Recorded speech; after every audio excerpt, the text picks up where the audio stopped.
মামুন ভাই, আপনি বলছিলেন সব শেষ যে আসলে এই সরকারের নির্বাচন দেওয়ার যে বিভিন্ন ধরনের কথা এসছে, এখন সব শেষ যে কথাগুলো এসছে, নির্বাচন কিন্তু আবার এপ্রিলের দিকে মনে হয় চলে যাচ্ছে, এবার আভাস পাওয়া যাচ্ছে। কোনো সরকার নির্বাচন দিবে কি দিবে না সেটা কেবলমাত্র সরকারের ইচ্ছা অনিচ্ছার উপর নির্ভর করে না, রাষ্ট্রের বিভিন্ন অঙ্গ প্রত্যঙ্গ এবং জনগণের চাহিদার উপর নির্ভর করবে।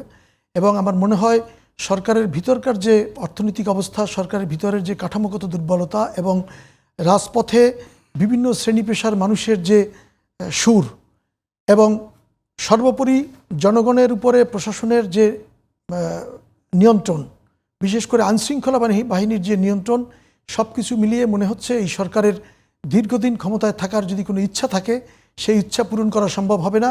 জনগণের চাহিদা এবং রাষ্ট্রের প্রয়োজনেই তারা নির্বাচন দিবেন কিংবা দিতে বাধ্য হবেন।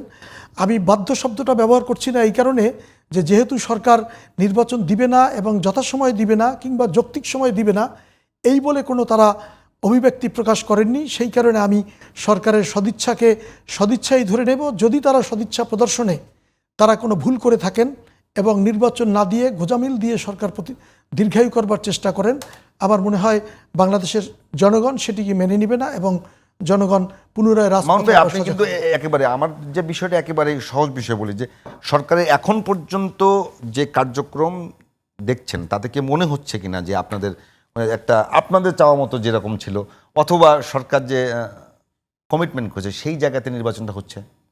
একটা নির্বাচন তো রাজনৈতিক পরিস্থিতির উপর নির্ভর করে। 1991 সালের নির্বাচন যেই পরিবেশে হয়েছে, 96 সালের নির্বাচন সেই পরিবেশে হয়নি। 96 সালের নির্বাচন যে পরিবেশে হয়েছে, 2001 সালের নির্বাচন সেই পরিবেশে হয়নি। 2001 সালের নির্বাচন যে পরিবেশে হয়েছে সে পরিবেশে 2008 সালের নির্বাচন হয়নি। আমি 4টি গ্রহণযোগ্য এবং মোটামুটি গ্রহণযোগ্য নির্বাচনের প্রসঙ্গ বলেছি, পরেরগুলো তো বাজে নির্বাচন, এগুলো নিয়ে আমি মন্তব্য করলাম না। কিন্তু বর্তমান রাজনৈতিক বাস্তবতা এবং বিদ্যমান পরিস্থিতিতে যে নির্বাচন হবে সেই নির্বাচনে সরকার এবং সরকারের বাহিনীগুলো কতটা প্রস্তুত আমি জানি না, তবে নির্বাচন কমিশন সূত্রে আমরা যেগুলো জানতে পারি তাদের যথেষ্ট প্রাতিষ্ঠানিক প্রস্তুতি আছে নির্বাচন করার। এবং সরকারকে নির্বাচন করবার জন্য যে সিভিল অ্যাডমিনিস্ট্রেশন, পুলিশ প্রশাসন এবং অন্যান্য বাহিনীগুলোর যে তৎপরতা, সেই তৎপরতার মধ্যে কেবলমাত্র পুলিশ প্রশাসনের ভিতরে মারাত্মক দুর্বলতা আছে এবং সেই দুর্বলতাগুলোর জন্য আমাদের এই বৈষম্য বিরোধী ছাত্র আন্দোলন বলেন, এনসিপি বলেন বা বিএনপি সহ অন্য সকল রাজনৈতিক দল বলেন, পুলিশের উপরে পুলিশ জনগণের উপর নির্যাতন করেছে, যে ভুল তারা করেছে। পুলিশকে যদি আমরা পাল্টা আঘাত করতে চাই তাহলে রাষ্ট্র বিকল হয়ে যাবে। আমার প্রথমত সবচেয়ে বড় ত্রুটি ছিল, আমি একাধিকবার পুলিশের যে সমস্ত ঊর্ধ্বতন কর্মকর্তাদের সঙ্গে কথা হয়েছে এবং রাজনৈতিক দল এবং আইনজীবীদের সাথে কথা হয়েছে, আমি সবাইকে বলেছিলাম যে পুলিশের বিচার এবং পুলিশকে যতই পাবলিক বাদী হয়ে মামলা করুক না কেন, পুলিশের মামলাগুলোকে ট্রাইব্যুনালে নিয়ে যাওয়ার জন্য এবং ট্রাইব্যুনালের তদন্ত টিম যাকে দোষী মনে করবে তাকেই কেবলমাত্র আইনের আওতায় আনা হবে এবং বাকিদেরকে কাজ করার, যার আওয়ামী লীগ সরকারের আমলে 17 বছর কাজ করেছে অনেক পুলিশ অফিসার, তার ভিতরে অনেক ভালো অফিসার থাকার কথা। আমি জানি না কি আছে না আছে, বাট যারা এই নিয়ে কাজ করে তারা ভালো বলতে পারবে। সকল পুলিশ রাজনৈতিক পুলিশ নয়, এর ভিতরে অনেক প্রশাসনিক পেশাদার পুলিশ আছে। আপনি যদি তাদেরকে রাষ্ট্রের কাজে, এবং যেহেতু আপনি তাকে সবাইকে আপনি শাস্তি দিতে পারবেন না, সম্ভাবনা যাদের কেবলমাত্র আওয়ামী লীগ আমলে চাকরি করেছে বিদায় এবং আওয়ামী লীগ আমলে চেয়ার হোল্ড করেছে বিদায় আপনি তাকে আসামি করে পুলিশি প্রক্রিয়ার বাইরে রেখেছেন। এই সুযোগ নিয়ে আওয়ামী লীগ তাদেরকে ফুসলাচ্ছে যে সরকারকে অসহযোগিতা করো, আমরা ফিরে আসছি, তোমাদেরকে এই সরকার ছাড়বে না, বিএনপি, জামাত, এনসিপি কেউ তোমাকে ছাড়বে না।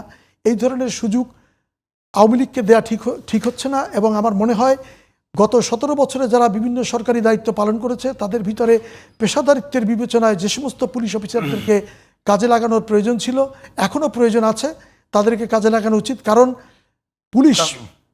পুলিশ তাৎক্ষণিকভাবে নিয়োগ দেওয়া যায় না, নিয়োগ দিলেও 7, 8, 9 মাস, 10 মাস, 1 বছর সারদায় ট্রেনিং করতে হয়। তার মানে মামুন ভাই, আপনি বলছেন যে এখন যে পুলিশ আছে সেই পুলিশকে একটু রিফর্ম করলে নির্বাচনের উপযোগী করে তোলা সম্ভব। কিন্তু সরকারের এবং পুলিশ রিলেটেড সরকারের বিভিন্ন ব্যক্তিবর্গের সদিচ্ছার অভাব রয়েছে, যে কারণ পুলিশকে ফাংশনাল করতে না পারলে তো নির্বাচন করা সম্ভব নয়। আপনি একটা নির্বাচনী কেন্দ্রে 3 জন সর্বোচ্চ 4 জন পুলিশ থাকে, আর সাপ্লিমেন্টারি কিছু বাহিনী থাকে, 4 জন পুলিশের একটা জালবোট ধরারই এখন মানসিক শক্তি নেই। আপনি পুলিশকে সে এম্পাওয়ার্ড করছেন না, আপনি গোজামিল দিয়ে পুলিশ প্রশাসন চালানোর চেষ্টা করছেন। আপনি একজন রিকশাওয়ালা অভিযোগ করলে আপনি পুলিশের গায়ে হাত দিচ্ছেন, আপনি সরকার হয়ে। আপনি বিবেচনাও করেন না যে গণমাধ্যম এবং পাবলিক সেন্টিমেন্টকে রক্ষা করতে গিয়ে আপনি পুলিশকে যত্রতত্র আপনি তাদেরকে আসামি বানাচ্ছেন। এই এই চাপ কতদিন পর্যন্ত পুলিশ বাহিনী করতে পারবে? এবং পুলিশ যদি কামব্যাক করতে না পারে, আপনার আইন শৃঙ্খলা বাহিনী যদি দায়িত্বশীল না হতে পারে, ফাংশনাল না হতে পারে, তাহলে দেশ পরিচালনায় আপনি কিভাবে সফল হবেন, নির্বাচন কিভাবে করবেন? এবং আমার মনে হচ্ছে একজন খুবই পরিকল্পিতভাবে এত বৃহত্তর একটা পুলিশ বাহিনীকে ডিসফাংশনাল করার জন্য মিসহ্যান্ডেলড করা হচ্ছে পুলিশ বাহিনীকে। মানে কারা করছে? এই ভাই একেবারে মানে আমি আপনার আমি পরিষ্কারভাবে বলি, সরকার বুঝে করুক আর না করুক, সরকার করছে। রাজনৈতিক দলগুলো, বিশেষ করে ছাত্র গণঅভ্যুত্থানের সপক্ষের রাজনৈতিক দলগুলো, তাদের ব্যক্তিগত সম্পর্কের কারণে অথবা পুলিশ থানায় গেছে পুলিশ কি ব্যবহার করেছে, অথবা মিছিলে পুলিশ কি ব্যবহার করেছে, এটা ধরে যদি আপনি পুলিশকে ফাংশন করাতে চান, তাহলে আইন শৃঙ্খলা পরিস্থিতি কখনোই উন্নত হবে না এবং নির্বাচন এবং গণতন্ত্রের জন্য এই পুলিশ বাহিনীকে আপনি কখনোই উপযুক্ত করে গড়ে তুলতে পারবেন না।